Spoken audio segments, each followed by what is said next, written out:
Uh, Welcome to Morning Code and Coffee. Today we're going to be talking about for loops. What I have set up already is here at the top we have our new or our initialized array with CIA, MIB, FBI, and IRS. Which one's fictional? You tell me. And we're going to be going through this array. It's very simple. So it's just the basics.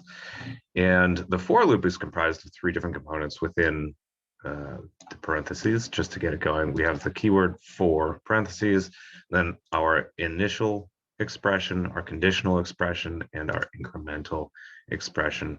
So basically you just initialize, hey, I'm going to be using this variable I. It can be whatever you want. It just needs to be consistent throughout. Fun little bit, if I highlight the I, you can see my text editor highlights everything else.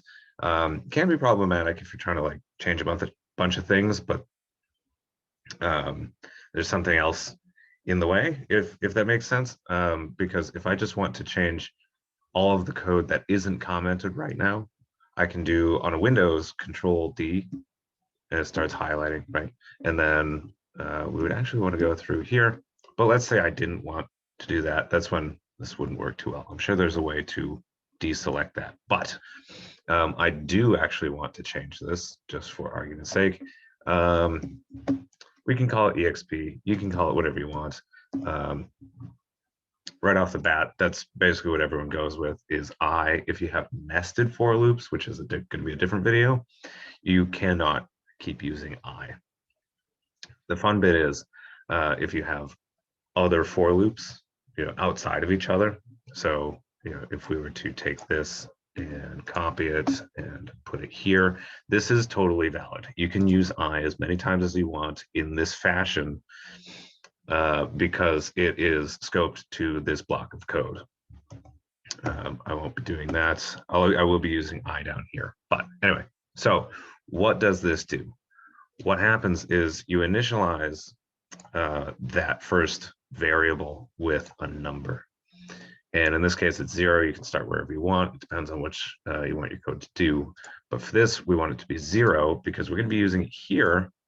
If you're not familiar, you call the array, and then to get the indice of, or the value of whatever's at that indice, you would then pass in the I because currently it's 0. So the first time it loops through, it's going to say array I.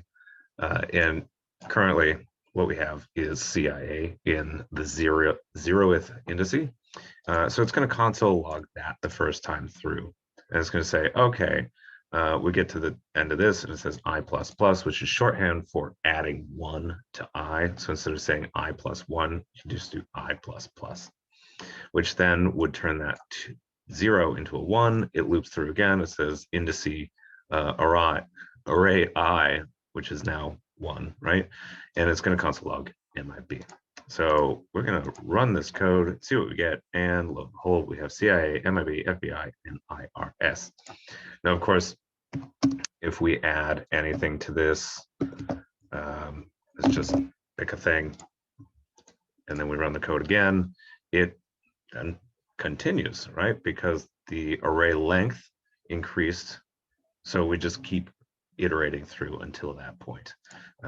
Now to illustrate that, I'm going to uncomment this console log, which is just going to print out the number, right? So every time through, it's going to print out the number. And here we have, like I was saying, 0, 1, 2, 3, and 4. Now, this should be pretty straightforward and simple. So I'm going to comment this out, and we're going to move on to something a little more complicated. I haven't done any array methods in this channel yet, so this is brand new. But what we have here is the same as above, but I also initialized a new array because I want to take what we had up in the original array, and I want to, what I'm going to be doing is pushing into this new array, and the .push method means add to the end. Of course, if there's an empty array, it's just going to put the first value in right there as indices 0, and then add to the end of it there on out. So if we were to run this code, what we have is the same as above, but we are going to push into that new array the value of I, the array I, but we're going to split it because a lot of, well, except for the last one, these are initialisms or acronyms, right? I guess they're all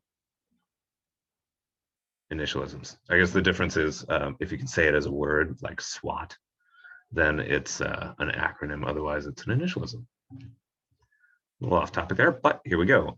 So we're going to push in the value at indice I, but we're going to split it.